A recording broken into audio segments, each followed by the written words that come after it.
Hello and welcome to the first edition of my new podcast. This week we'll be joined by the fantastic director Jamie Magnus Stone. If at any point in today's video you find yourself enjoying the material in front of you, please feel free to subscribe, like, comment and share, and check out my Patreon. It really helps me out a lot. Let's just dive straight in. Welcome, Jamie, to the podcast. Thank you very much for being here. Thanks, Joe. Thank you for having me on. Do you want to just briefly describe who you are, what you're doing, and how you've ended up in this podcast today? Sure. So my name is Jamie Magnus Stone. I've directed, gosh, you might have to help me out with this. How many? I think it might be 8. I think eight episodes of Doctor Who. Yeah. Yes. 8 episodes of Doctor Who across series 12, Flux, and the Power of the Doctor special, and a couple of mini episodes a million years ago as well. But that's my contribution to Doctor Who. Yeah, so we'll talk more in depth about Doctor Who a bit later on. But right at the start of this podcast, I just want to ask you, what was it that drew you to directing? A couple of different factors. I mean, I have to say a big one is my dad's a director as well. So I always watched him growing up, and it gave me a very unvarnished view of the profession. Actually, I'd see him, coming in and out of work and going through dry spells, and I could see how unstable and unreliable it was, but also how fun it was. And all of his pals that he'd have round to kind of plan out whatever the next project was, I'd kind of eavesdrop on that, and it always seemed so kind of wonderful, the idea of working and collaborating with friends, which is how it always looked from the outside. To see what he was doing, and he straddled documentary and dramas. We don't quite do the same thing, but he was, a big inspiration, and also just sort of it being clear from the outset that was a possibility to have as a career, which I know is not the most usual thing to do for a living. So I was kind of exposed to it through my dad. I did go through a few years of deciding that was precisely not what I wanted to do, and I ended up going to art school. I thought I'd maybe be an illustrator or something like that for a little while, and then ended up kind of coming around to they asked me to do a film project as one of your kind of electives that you could do over a term, and it was the first time I'd made a proper short film that I'd kind of written and storyboarded and edited, and I just found it so much more rewarding than any of the other medium that we were trying at art school that I ended up switching and jumping to a different art school that did film, and then that was kind of me hooked from then on. Yeah, so would you say there's any particular director or other than your dad who inspired you? And is there something do you borrow parts of other directors' works, or are you more hands-on, your own vision? I try not to kind of overtly borrow, but there's no doubt that you can't help but be inspired by the things that you enjoy and the things that you ingest, and which don't always have to be films either.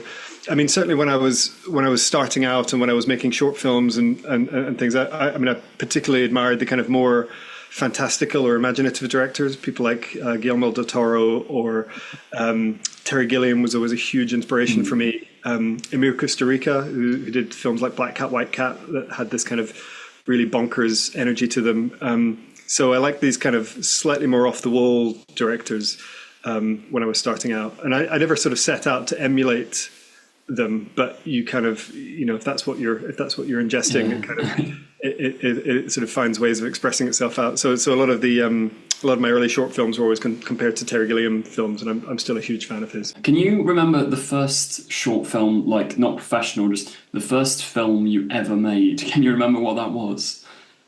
I mean, yes, I kind of can. I mean, it depends on what you count as a film, because I used to do it not even to make. I'd make films. I mean, I don't know if you're the same. But from when I was very young, I had access to a Handycam, and I used to just make films, not even for the express result of kind of making a film, but the act of making them was fun. So I'd have friends around on the weekend, and we'd make films. We wouldn't even show them to anyone, and we'd just tape over whatever we did last weekend. But just the act of making something and then just watching it back once to ourselves was enough. I don't know if they would count as films, though. But funnily enough, one of my pals who I used to do that with stayed in film as well. He ended up, he was in the art department on Power of the Doctor and half of Flux. So it was really nice kind of having this guy that we used to make films when we were 10 years old. And we occasionally when we were making those episodes, we would kind of look at each other and go, yeah, we're still at it.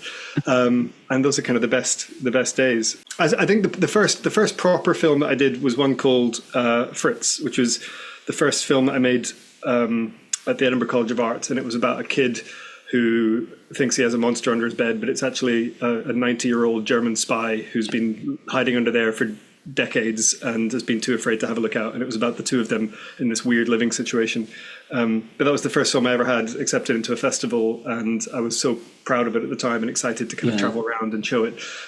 So that felt like my first proper film. You mentioned there, like, even that it's not necessarily the most naturalistic of things. Do you prefer to direct more out there films, or like, because obviously Doctor Who, you've got a bit of naturalism, but for the majority of it, it's quite hyped up and dramatic, like sci-fi stuff. Is that a genre you prefer to direct? I think so. I mean, one of the nice things about being a freelance director is you get to play with different genres and different styles of filmmaking. Although actually, particularly within Doctor Who, it's kind of unique in the world of TV because of that.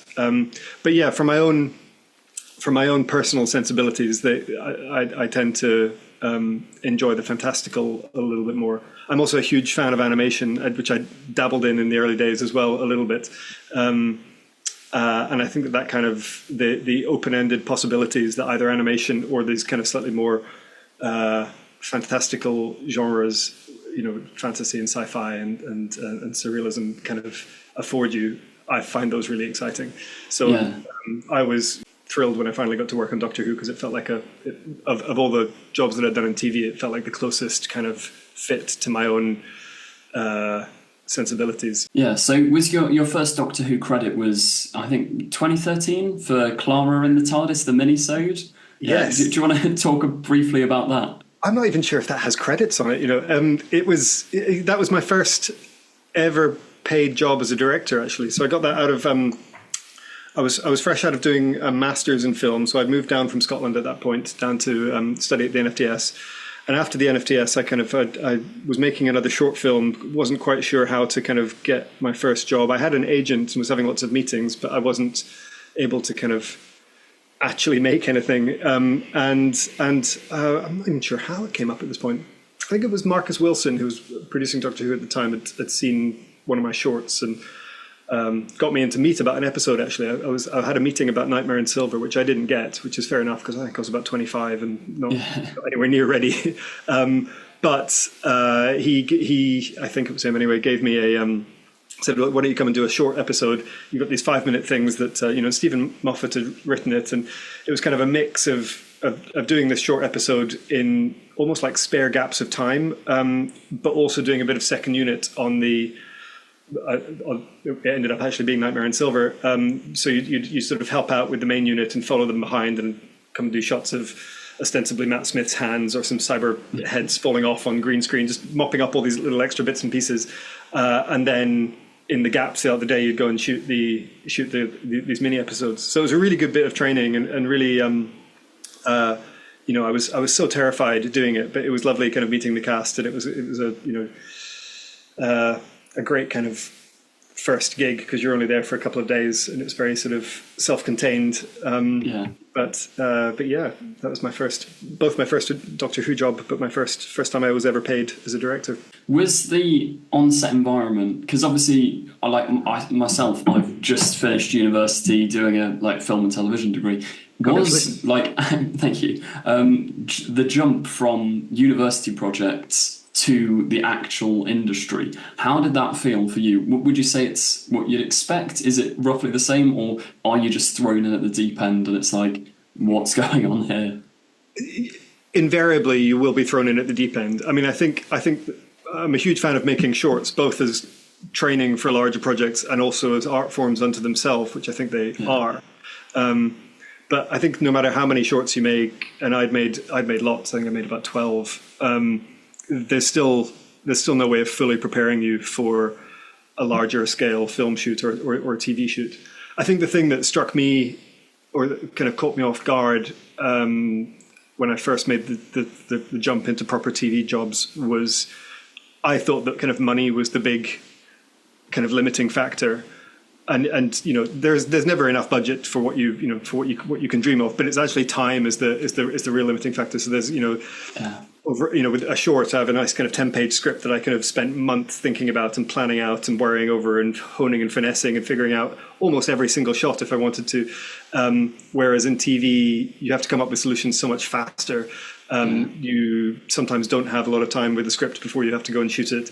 You have to shoot a certain number of pages every day. If you don't, then those problems cascade and spiral. So it's the pressure on time, I found, was the biggest difference between making short films where it's just me and my friends. And, if we need to come back tomorrow, then that's fine. Or if everyone can stay an extra hour or two and they're all up for it because everyone's only there to make the thing. That was the biggest shock to me. So we've talked about the jump from like your university filmmaking to the short. How was it going from the short to, I think the first episode you directed was Spyfall Part 1, right?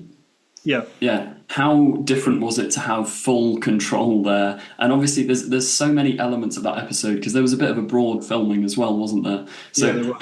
How was that jump? I mean, I had... Every job feels like a jump, but I mean, particularly this one. I mean, I had done other television before that. I'd been working, doing different TV shows for about 10 years. No, less, maybe 5 years before doing Spyfall. So it wasn't like a jump from doing short films to Spyfall in one go. It was doing other shows along the way. But Doctor Who's such a unique beast unto itself, with the kind of the mix of genres, the pace of it, the kind of filmmaking that you're doing. So it was. I mean, I personally get nervous starting every single job, but it was particularly true of Doctor Who. And then you've also, you're aware that this is such a historically important, cultural entity, and so there's that added pressure as well. So yeah, I was absolutely terrified doing it. And we started. You're right. We shot a fair chunk of Spyfall in South Africa. We did the South Africa portion first. So like my first day on Doctor Who was, I think it might have been like the motorcycle chase or something like that. We for some reason started off with something really complicated as well.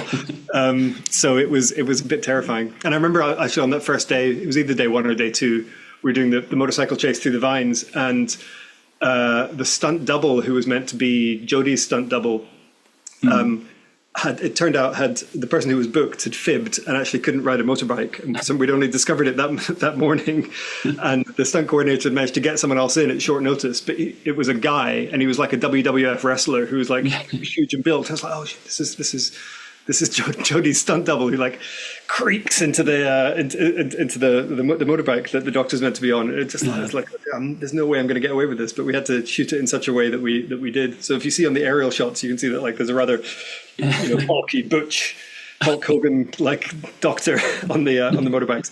But so yeah, there's always curveballs on any shoot. But they seem to happen more regularly. I've never noticed that. Yeah. Now every time I watch the episode, that's just going to be in the back of my head. I'm going to have to pause it and have a look. Because I'd say that's probably the biggest action scene in Spyfall Part 1, or possibly the biggest action scene you've done for Doctor Who.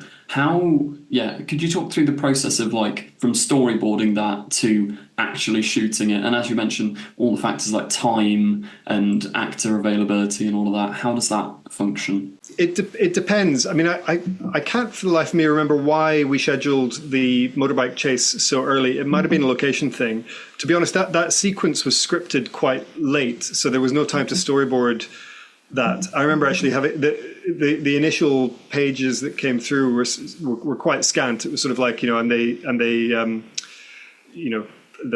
Barton drives off in his car and the Doctor and gang chase on motorbikes. It was something really, really basic. And then we had this location because we had Barton's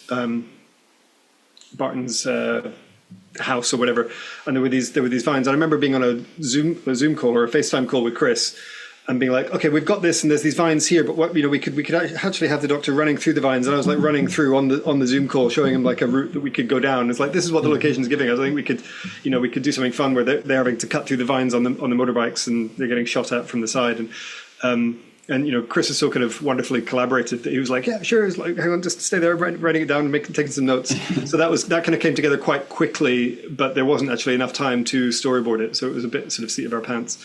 Then there was other sequences like, that we shot a little bit later on in that block, like the the car reversing backwards along the motorway, which I think was actually far more complicated because you've got passenger cars and you've got other cars on the motorway which you need to get out of the way. So that one did take a bit more planning. It was really tricky to find a bit of motorway that we could use, and we had 10 stunt drivers, and we'd practiced some of the moves on a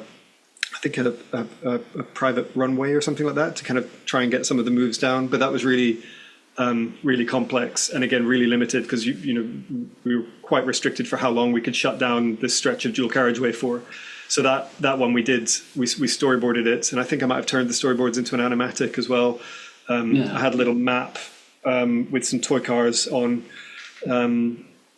So that one we did have a bit more time to plan, but that was far more dangerous in terms of what the stunts required. Yeah, did any of the stunts almost go wrong? Or I suppose there's so many safety procedures in place that... There is. Crispin Layfield, who's the show's stunt coordinator, is so thorough and so good. I mean, I felt in very safe hands with him, but that's why we were able to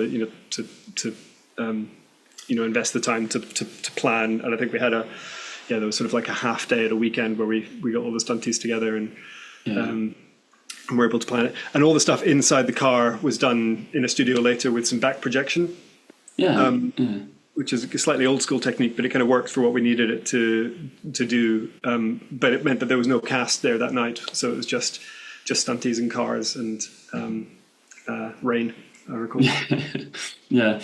Jumping back a little bit to storyboards, what process do you use in like pre-production? Like when you've initially get given the script and you read through it, how do you figure out what creative direction you want to take the script? I mean, it starts just by reading it and then sort of reading it, rereading it, and then kind of piecing it together as a viewer. I'm incredibly slow at reading scripts because I find even if it's not something that I'm needing to storyboard, I always have to picture things in order to understand them properly. So I'm a slow reader because I'm always kind of going shot by shot in my head when I read anything. So it starts kind of that way, and then you're figuring out the beats of the scene, and then I'll maybe start to draw little thumbnail storyboards myself. And then depending on time, if we have enough time in the schedule before we start shooting, I'll then work with a storyboard artist. We worked with a couple of really good ones on the show, actually, which was lovely. And we tended to do it down Zoom. So I would send a marked up script, which I've written, I've annotated it with sort of shot descriptions and then sometimes shot thumbnails that I've drawn. And the storyboard artist will then make those drawings far better and far more legible. And sometimes in that process, you kind of notice, it's always useful if this happens actually, where you notice kind of weaknesses, or you go, I'm kind of doubling up a setup there, or actually that's going to be really difficult to get. We're going to need to make sure we get a special bit of kit in order to get this angle. But maybe if we change it here when it's just a drawing, we can fix something that would otherwise be very time consuming or expensive to fix later. So that was kind of one way I did it. And then there was other ways where if there wasn't enough time to go through a full storyboarding process, or it wasn't... it wasn't kind of deemed necessary to have the expense of storyboarding for whatever reasons, I would also use action figures. So it's one of the great things about working on a show like Doctor Who, where there's action figures that exist of your cast. So I bought myself a Jodie and Mandip and Graham action figure set and a TARDIS and a few other toys. So I would kind of play with them and shoot them on just with stills on my phone, and then arrange them, and sometimes do animatics of those as well, which was I quite like, because it's sort of like getting paid to play with action figures. And there's kind of like an immediacy to it, that feedback of like realizing there's a problem, solving a problem. You kind of do it as you're figuring it out in front of you. So those were the two storyboarding methods that I used. Obviously, with Doctor Who especially, there's so much secret keeping. Like Spyfall alone had the master reveal, which I remember I absolutely adored that entire sequence when I watched it for the first time. It left me in such shock. But with the secret keeping, is it ever difficult? Do you let on to people, or do you have to completely you can't even tell your family members about what happens in the episodes? You can't risk the scripts getting out. How much is the secret keeping on Doctor Who? The secret keeping's pretty intense. We kind of, you get your sides on the day, which I'm always terrible at leaving mine lying around, but I had to become much more diligent about not not leaving things around, shredding your scripts. Also, most of the things that I get given have my name watermarked on them. So, like, if anyone got their hands on something, it'd be like, "This is Jamie's." So I was terrified of that. So yeah, the secret keeping was quite tight at the time, and I remember it took me a while to get used to some of the methods as well, because sometimes if there was a member of cast that we wanted to keep secret, they'd be given a pseudonym instead, and sometimes I wouldn't realize that was happening, so I'd get kind of thrown and go, wait a second, I don't remember who we cast here, and it's a bit funny. And quite often there'd be anagrams or something. I remember thinking that this is just bait, surely, for people that want to find out something, rather than just doing a random name for the secret that we want to keep. It would be like a little puzzle, which just always felt slightly counterintuitive to me, but quite good fun. So yeah, and it was always quite a pleasure for me as well, though, whenever we had to film, outside in a way that was very exposed, and there'd be fans would come down to set and watch the filming, or there'd be some photos or video would pop up later that day or later that same night, even saying, Doctor Who's been out filming here. I always used to enjoy going home or back to the flat in Cardiff at the end of the day, and then sort of watching what the fans were able to piece together out of what footage had leaked, or what they'd seen as film. And sometimes it was I was amazed at how accurate you guys can be sometimes, sort of like piecing together from the smallest piece and going, how they got that totally right, how did they manage that? And then sometimes it'd be wildly wrong but really entertaining anyway. So I've gotten diverted, but the secret keeping, it was kind of an entertaining part of the show for me. Yeah. I mean, you mentioned there about the fandom and how intense certain Doctor Who fans are. I'm going to include myself in that. The love people have for the show is kind of insane at points. Did you know that going in? Because obviously it's a British institution. Everyone knows what Doctor Who is. But did you quite expect the level of fandom that Doctor Who had? I mean, I sort of knew in the abstract that it had a fandom, but I found it really heartening, actually, to kind of I kind of became much more educated on it as while working on it. And I actually watched quite a lot of especially while I was working on it, watched quite a lot of Doctor Who YouTube because I enjoyed that sort of seeing what was made of any news and leaks, but also it was always a nice kind of reminder to me about how important the show is, and it's sort of underlined that what you're doing, working at every day, matters a huge amount to a lot of people, and it feels like above any other job that I've done as a director, it feels kind of like it matters more in some ways because of that. I think the fans really kind of underline that for me. So it was really, I really enjoyed delving down the kind of Doctor Who fandom rabbit hole. Yeah, well, on behalf of the Doctor Who fandom, thank you for all your work. Everyone really enjoys it. But this is another question, actually. The internet is full of people who always complain. Have you ever had any negative responses, especially from Doctor Who fans? And if you have, how do you deal with that, or has it been mostly positive? I've never had any personal negative responses. Nobody's ever reached out to me to say something nasty. But you kind of I'd keep an eye on how the episodes were kind of going down and how they're received, and and some episodes go down better than I expect, and others the opposite. So it's I don't know. I find I'm able to kind of, by the time they come out, I'm that distant from it because it's you've had all the freneticism of the shoot and then the edit, and then you're often often when these come out, I'd be busy making the next one. So I did kind of watch the kind of criticism and analysis, and sometimes I'd go, oh no, there's something I thought we might get away with there that they caught, and they're right. And then sometimes there's other criticism. I go, well, I don't agree with that, or actually that'll get answered in the next episode. So I think it's I definitely didn't shy away from kind of seeing and reading the fan responses. And sometimes there'd be things that I would try, and if I was fortunate enough to do another episode would, if there was criticism that I thought was fair, and I don't always have control over everything, but if it was about something that I did have control over, and I felt it was like, okay, that was something that was kind of well observed, then I would try and fold that into what I was doing in the next episode. What would you say are the main challenges of a show like Doctor Who? Because obviously you've mentioned time, which ironic that time is the main villain. But yeah, what other challenges are there that are unique to a show like Doctor Who? I think the show's kind of long legacy is both such a strength and a source of inspiration. And by legacy, I suppose I mean kind of history. The fact that it goes back 60 years and you've got 60 years of continuity and stories. And that's on the one hand wonderful because that's 60 years of kind of accrued storytelling that can be drawn from for inspirations, even if they're not direct. But also that's a lot of lore to navigate, both as someone working on it, coming in relatively fresh, but also to kind of calibrate what you're making so that it lands for an audience who, aren't across 60 years of Doctor Who history. But it's a really difficult balance to get, something that's going to acknowledge the show's history and kind of work with it and play with it, and further it.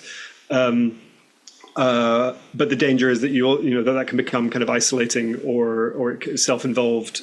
So I think walking that line is a particularly unique challenge for this show. Yeah. Now, I want to take a little break from Doctor Who for a moment. We'll get back to it in a bit. But the state of the TV and film industry at the moment, I think I've written the statistic down somewhere. As of July, I think over 50% of people were struggling or weren't in work who were in the TV industry.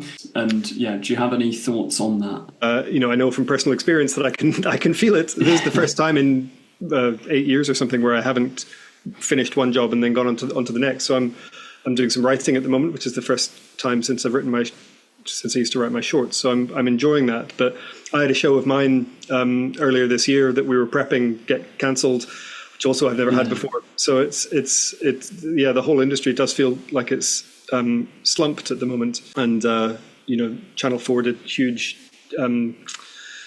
staff cuts, and Paramount Plus is shut down in the UK. So it feels like the whole industry is contracting. And I think in some ways that was kind of probably going to happen anyway, but it feels like it was maybe brought on more abruptly because of the strikes in America last year, which I agree with what was being with the industrial action that was being taken, but it does feel like it had a ripple effect. So it feels like commissioners are being much more cautious. There's much less stuff getting made at the moment, and I hope it's a temporary thing. I also feel like COVID was kind of interesting because we were very fortunate as a production to be able to keep on going through COVID. We were one of the few that was actually not too badly affected by it. But during COVID, a lot of things were being developed, but not being made. And I feel like kind of 2 years or 3 years after that now, we're having this wave of shows that were being made, kind of almost surplus. So maybe we're in a sort of a stage at the moment where supply of fully developed shows and ideas kind of is outstripping the demand. But it's a tricky time at the moment. I'm hoping things will kind of bounce back again next year.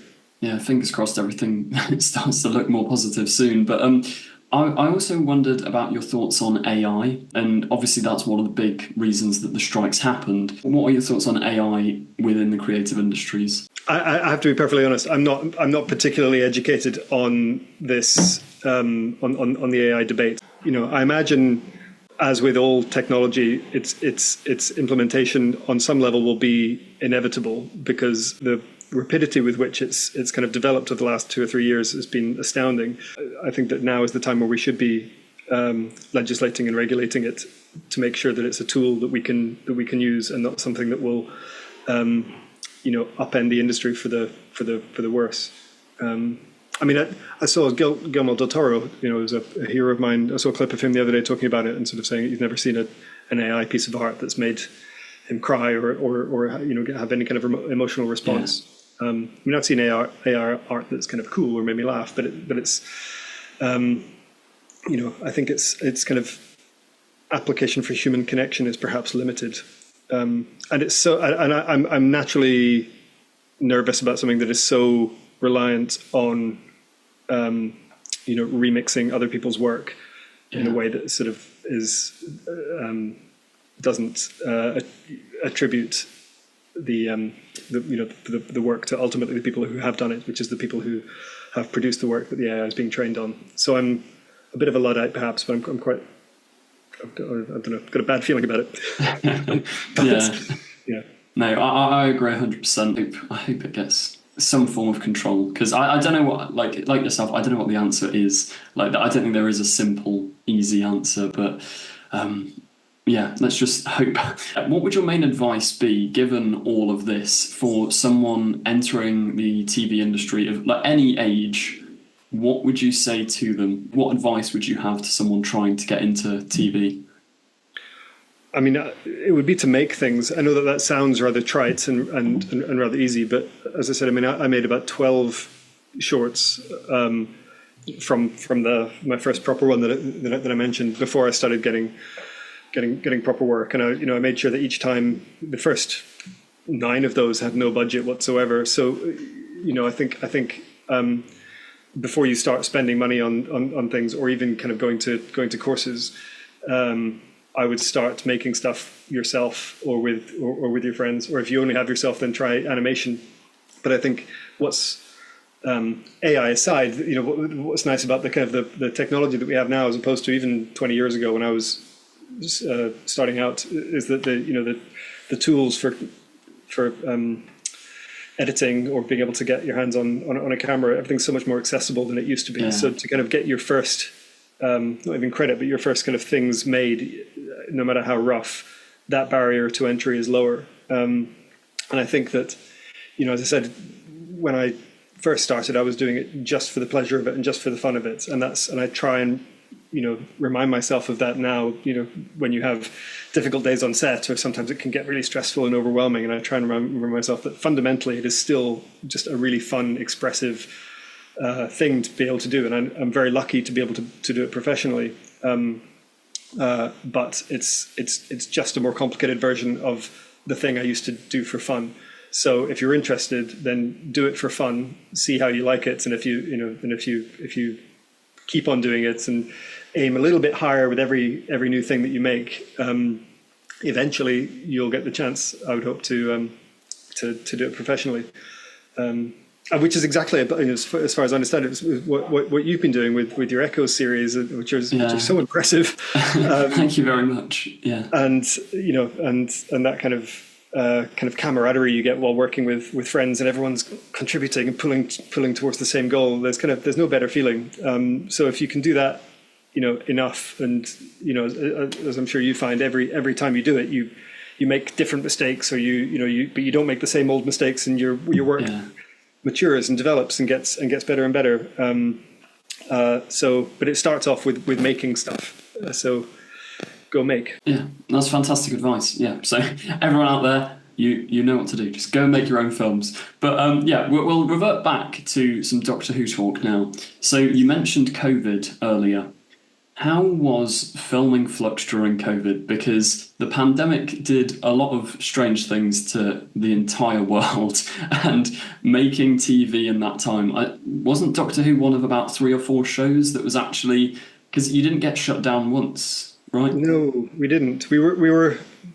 I mean, it definitely added extra pressures on top of what's ordinarily quite a kind of a hectic show to shoot anyway. But no, we were very fortunate that we didn't get shut down. I mean, partly I think that's because we're, as a production, Doctor Who's quite agile anyway. We quite often have to, spring to our feet, and a location falls through or jump somewhere else. That's a degree of kind of flexibility and agility has been part of the norm anyway. So, while I was filming War of the Centenarians or that whole block, actually, we'd have actors testing positive sometimes, or crew members falling down, and you just need to kind of pivot and change plans really quickly. But I think the whole production team were quite good at that anyway. So we were thankfully able to kind of pivot and keep the show shooting rather than needing full shutdowns when COVID did happen, which we did have some cases, but we were able to kind of ride it out. And it did make things more complicated on set. You had cohorts, and I mean, personally, I found it just quite hard to, just sort of recognize who, 100 people on the crew and everyone's got masks and you're trying to just find the right person and do the right thing, or speak up and be heard. I found it quite tricky. There was a guy on set all the time whose job it was to kind of prod you apart if you were standing too close or if you were, forgetting to put your mask up and things. So it was a weird time. But everyone, actually, the almost the most on it person on the kind of the COVID lookout was Jodie. She was even more kind of assiduous and keen-eyed than the COVID supervisor. So Jodie was I think acutely aware of how easily we could be shut down, and she was forever kind of spotting and making sure that everyone had their masks up, and mine was always slipping down. She was always telling me, to go. So she may well have actually kept the show on the road herself because she was so very on it. But it did make things challenging, especially when you've got prosthetics and you've got there's a lot of reasons why a lot of people have to be touching people's faces all the time. But we managed. And I've got to say congratulations, because it turned out really well. Like, I think especially War of the Sontarans is one of my favourite Doctor Who episodes. And I don't think you can really tell that it was filmed during COVID, which I think, considering all of the stuff you guys were up against, is incredibly impressive. So congratulations for that.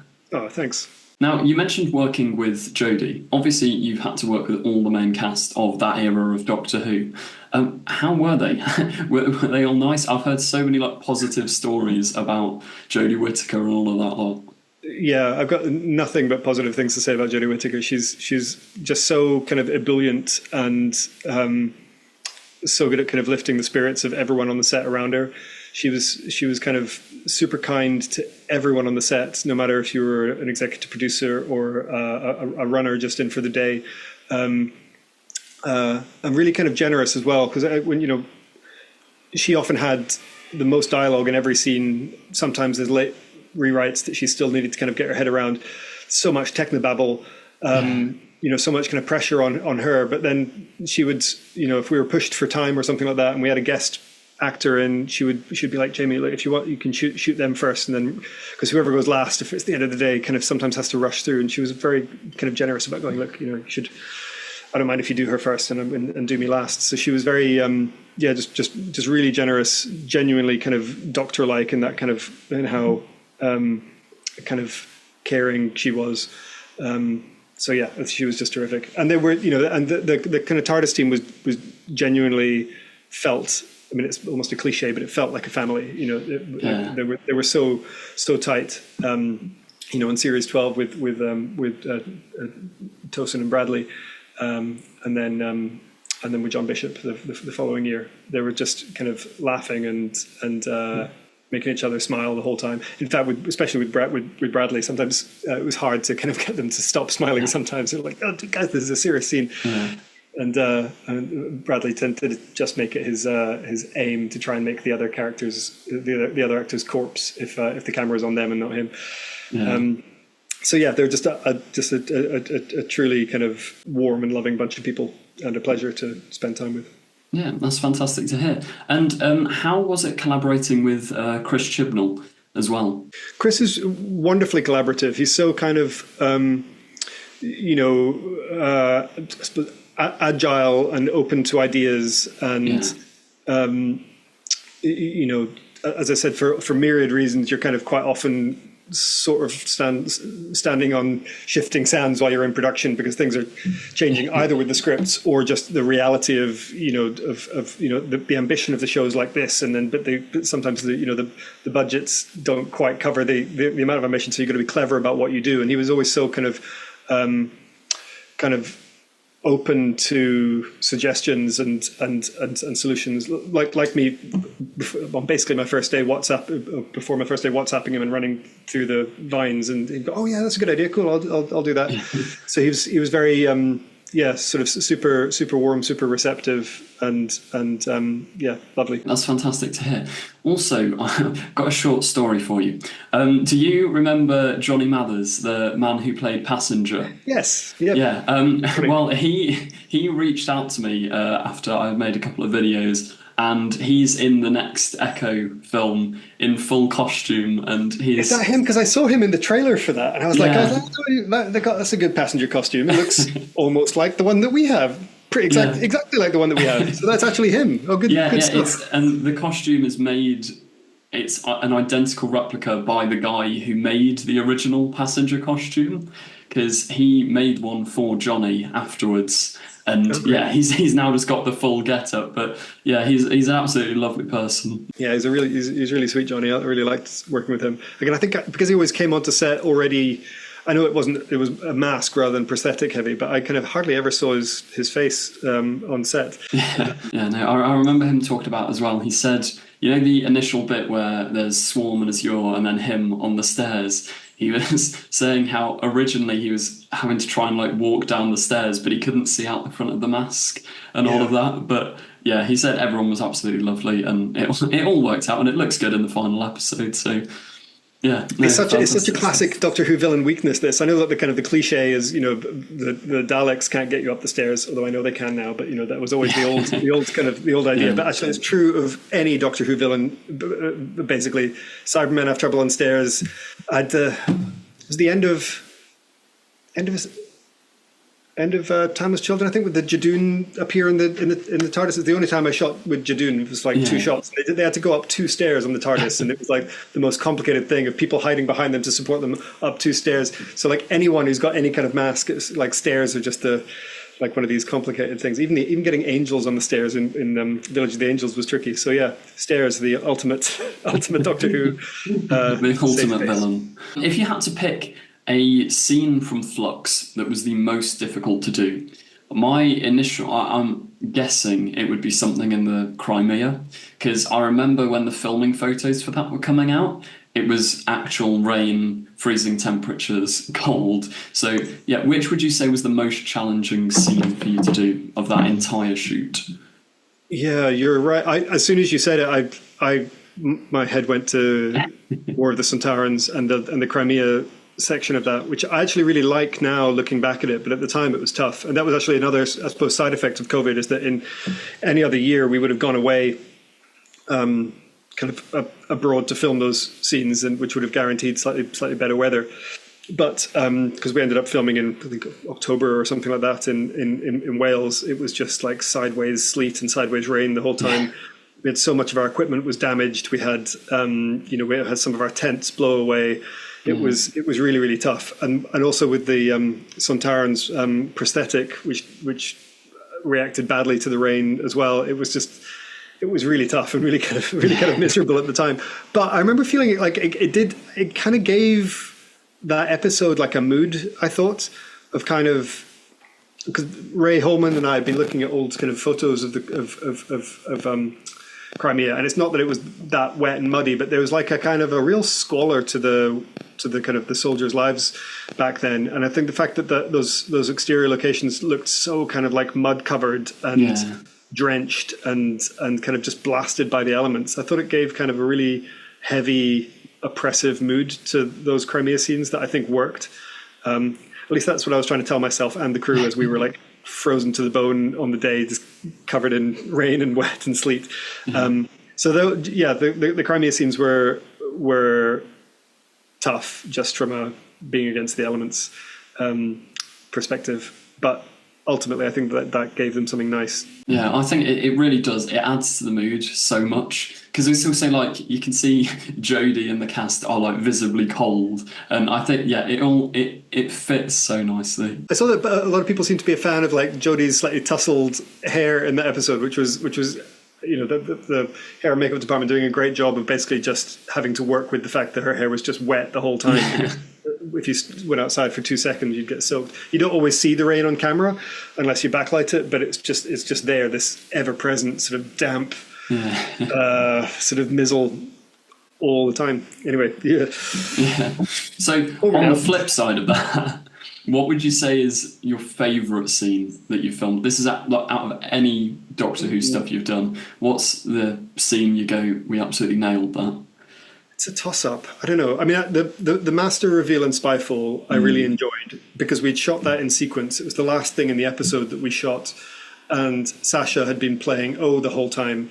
And I'd been having chats with Sasha at lunch about the Master and differences between the Master and O, but we hadn't actually had any rehearsal time, so nobody had seen what his take on the Master was until we were there on set working out the scene. And so because it was like the last couple of days of filming of the episode, and we'd really kind of gotten to know him as O, that felt really magical, just being there on set and watching Sasha do his thing and go, oh my goodness, he's really going for it, and this is incredible. So that was really rewarding, both to shoot and then to kind of see the response when people were watching it. And then personally for me as well, just on a technical level, I really like some of the stuff that we pulled in Village of the Angels. I had always wanted to do one of those fake cutout mirror shots. So I liked the kind of the technical dance of getting that to work, and the Jodie turning into an angel shot as well, or scene, just from a sort of camera magic trick perspective, which I was getting a kick out of. I liked some of the sort of individual moments, particularly in that episode. I think it's one of the best pieces of Doctor Who visual imagery, I think, is the Doctor turning into an angel at the end of that episode. And lots of good stuff there. Before we start to wrap things up, I read we haven't actually talked about the Centenary special at all.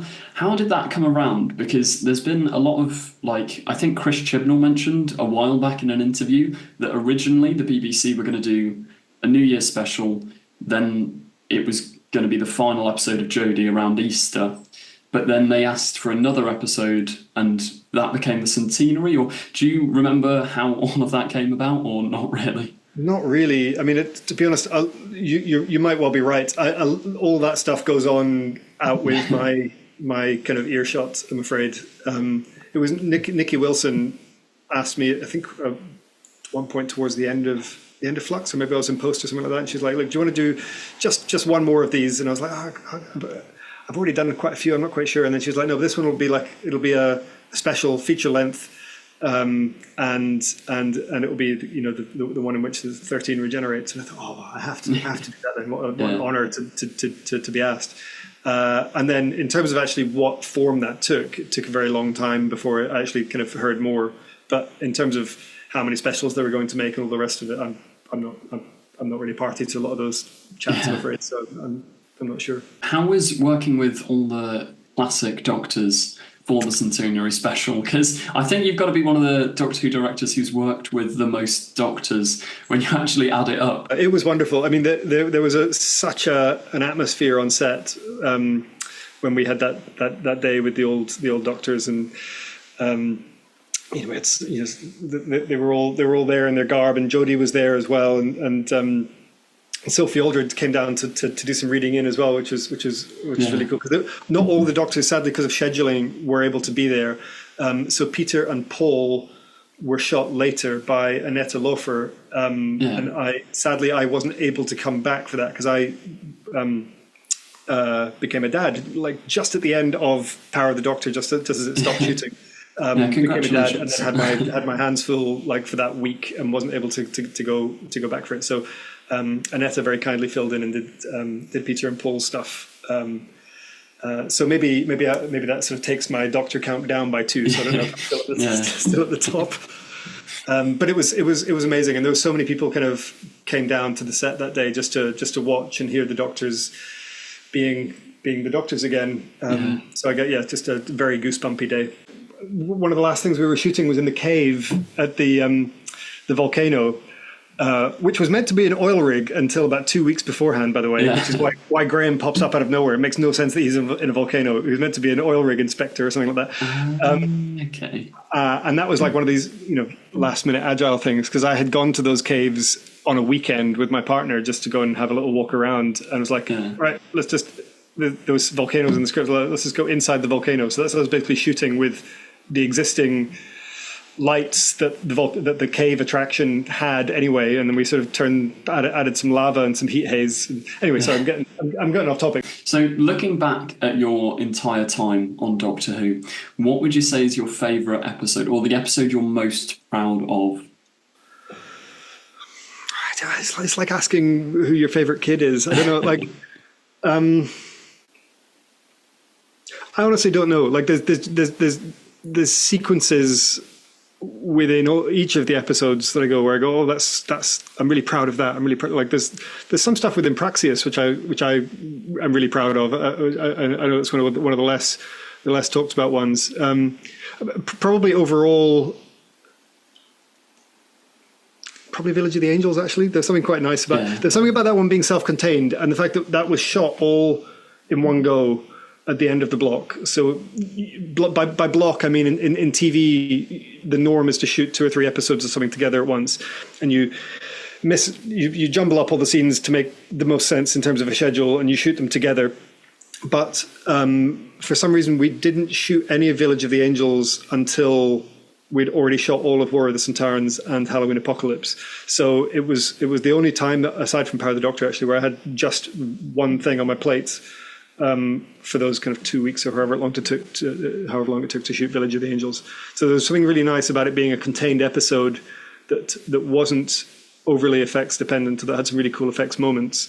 That a lot of it was in camera, and kind of you're just working on this one story at once. And there was something I enjoyed working in that focused way on the episode, and I liked all the kind of the references that we were able to draw from with it as well. So yeah, maybe Village of the Angels. But if you ask me tomorrow, it might change. Yeah, no, that's fair enough. It's a cracking episode. But final Doctor Who related question: would you ever come back? Oh, hell yes. It's the best job in the world. I really miss it. It'd be great. Yeah. We need to get Russell on the line. Let's go. Yeah. Apart from Doctor Who then, what are the other upcoming things you're working on? I've got a show. I don't know when your thing's going out just now. There's a show I worked on called Night Sleeper, which is out at the moment. And then I'm writing a show as well, which is an adaptation of a book by Brian Aldiss, which is a classic. He's a classic British sci-fi author. So I'm really enjoying, first of all, writing again for the first time in a long time, but being able to kind of have such cool source material that, again, scratches my own personal itch of vintage sci-fi. So I'm enjoying that just now as well. And we just had baby number 2, so it's something that I can do from home while also changing nappies and being a sleepless dad. Now, if you forget budget, forget logic, if you could pick any project in the world, you get every bit of funding you required, what would be the ultimate dream project to make? Oh, man.